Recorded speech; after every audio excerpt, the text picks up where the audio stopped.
One exercise I regularly like to perform whenever I'm driving or walking around town is to look at the landscape around me with fresh eyes and ask myself which of the man-made objects and structures are ugly and which of them are beautiful.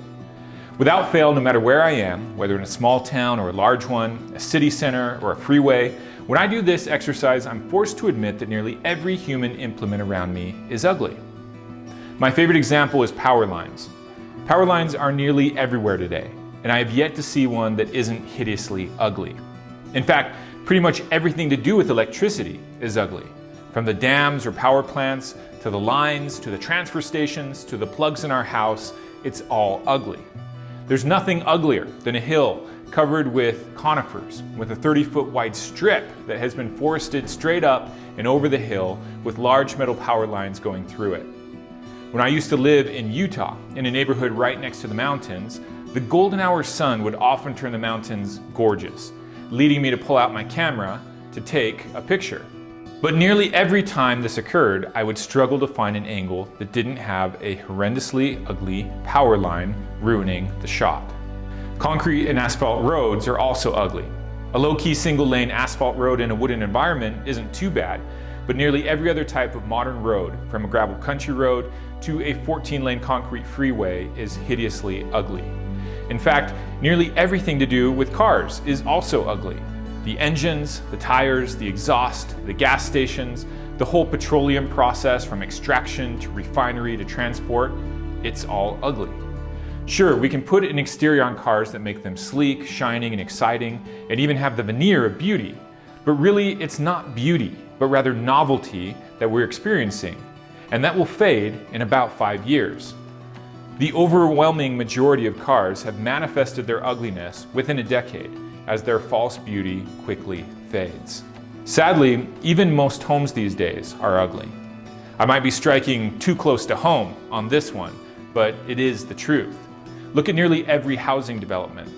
When a housing development is made, the houses look fresh, trendy, neat, cool, leading us to label them moderately beautiful. But it's just like the cars. Glance back at the housing developments that have been around for 10 to 15 years, and you will see that their original beauty was simply novelty once again, and trendiness, and they now are quickly becoming dated and ugly. On the other hand, look at most of the homes still standing in any city that were built before World War I, or even World War II. As long as they have received a moderate degree of maintenance, they are nearly all beautiful. They were beautiful at the time, they were beautiful 50 years ago, they will be beautiful 50 years from now.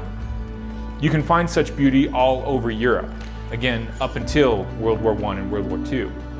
And you can find such beauty in the original structures built in the United States, from town halls and courthouses to humble homesteader cabins. Our stores and commercial centers almost take the cake for ugliness. Think of that big box store corridor that now exists in nearly every moderately sized US city, and all across Europe these days as well. They're all ugly. The storefronts themselves are ugly. Their interiors are ugly. The parking lots are ugly. The signs are ugly. The buildings for the chain restaurants and fast food venues that surround them are ugly. The street signs are ugly. The billboards and advertisements are ugly. The street lights and intersections, ugly. And yet there are buildings even uglier than big box stores, and these would be strip malls. There's almost no amount of fresh paint or clever veneer that could be put on a strip mall and not leave it feeling seedy. The convenience stores that nearly always appear next to them are their perfect complement in ugliness. These days, nearly every town and city has a more industrial feeling outskirts where storage facilities, which keep on multiplying like rabbits, as well as maintenance shops, retail outlets, and business parks are built in tent-like shapes and exteriors made of thin metal, which I'm sure are all great bargain as far as construction costs go, but they are ugly as sin. Could you ever fathom hanging a painting of a strip mall on your living room wall? Of course not, because you inherently know that a painting is reserved for things that are beautiful. In fact, could you imagine having any of the things I've mentioned so far painted and hung on your wall? Haven't you ever been about to walk into Best Buy or Costco and said to yourself, wow, this is just so beautiful that I could put this up on my wall and stare at it forever?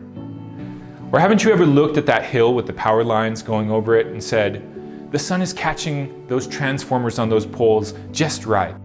And that perfectly straight, bare strip of deforestation is so elegant, I wish I could commission a painter to capture this right now. No, these thoughts are obviously absurd. On the other hand, many of us would hang a painting of an English village in the Cotswolds, a castle on a hill, a colonial American town center, a pioneer cabin in the woods, even a rickety Western American Main Street like you see in all the movies. These have enduring beauty. Our human landscapes today, by and large, do not. Some might reply, things aren't so bad. A newly remodeled McDonald's even looks kind of cool. And the new office buildings going up in my valley's tech corridor look futuristic and captivating. Sure, but would you want a painting of them up in your house? They may not be exactly ugly, yet, but they're far from beautiful.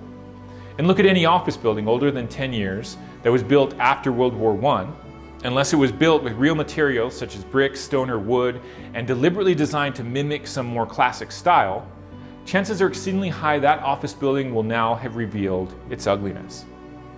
Plastic is another thing to consider. Our world is filled with plastic. Plastic world would be a good two-word summary of our age. And try as we might to shape it or imprint it creatively, I still have not found something made of plastic that I could deem beautiful. Think of that plastic or rubber piece in your car, deliberately made to look or even feel like leather. Leather can be beautiful. Can plastic that is made to look like leather be beautiful? I think not. It's just not the same, and we intuitively know it. It seems like it's one of those incontrovertible laws sewn into the fabric of the universe. Plastic cannot be beautiful. Why? I don't know why completely. Stone, wood, leather, metal, these can all be breathtakingly beautiful, not plastic. So why have we done this? Why have we chosen this? Because I freely admit, I, like nearly every member of our society, have chosen this, am choosing this. I'm saddened by the fact that so many of these choices were made before I was born, thus making it incredibly difficult not to participate in the ugliness. But nevertheless, I take responsibility for the many ways in which I do choose to participate. I drive a car, I use electricity, I shop at the big box stores. I haven't been able to eliminate the use of plastic from my life despite efforts to do so, and on and on. I try to ignore the pit in my stomach every time I acknowledge that I choose ugliness. The answer should be fairly obvious. All of these ugly things are powerfully convenient and cheap. Every ugly thing I've mentioned could be done in a more beautiful way, but it's cheaper and more convenient to do them in ugly ways. And so we choose convenience and cheap price over beauty again and again. There's something in this that goes all the way back to the garden, all the way back to the flood, all the way back to the tower. We have chosen a pursuit of power over a pursuit of supreme beauty for as long as we can remember. But in recent decades, it has perhaps gotten worse than it has ever been in humanity's history. I think the real questions I wanted to ask with this video, that I invite you to simply consider and provide your own answers to, are: is this ugliness really worth it in return for the convenience? And if it is worth it, will increased convenience continue to be worth it for increased ugliness forever? How much convenience is really desirable, and how much ugliness are we willing to live with? Are we giving beauty its proper value in all of this? Our initial answer to the first question has clearly been yes. But the uglier the world gets by our choices, I find myself asking these questions over and over, and I'm not so sure the answer should be yes. We can hope, as always, that technology will provide the solution to our dilemma. Maybe the answers are just around the corner, presented in the next Apple keynote of how we can have it all, beauty and convenience. But I'm not too convinced. Take electric cars. Maybe electric cars could free us from all the ugliness of our dependence on petroleum. But are those batteries really any less ugly than gas engines? Are the wind farms covering our hillsides or solar panels covering our landscapes really that much less ugly than a refinery? Is the scarring that we'll inflict on the earth to extract the materials for the billions of batteries we need any less ugly than extracting petroleum? Maybe the answer lies beyond this. Maybe it lies in nuclear fusion. Maybe it lies in mining asteroids. Maybe. Or maybe there's always been a naturally suggested limit to how much convenience is desirable, which has been staring us in the face this whole time. And that would be this very demarcation of beauty and ugliness. Consider what the world would be like if we always limited convenience to only things that are beautiful. Would this be a primitive world of no technology and no human civilization? We don't have to imagine, because I think we regularly consider this possibility in the worlds we build in our stories. Take two examples we should all be intimately familiar with: Lord of the Rings and Harry Potter.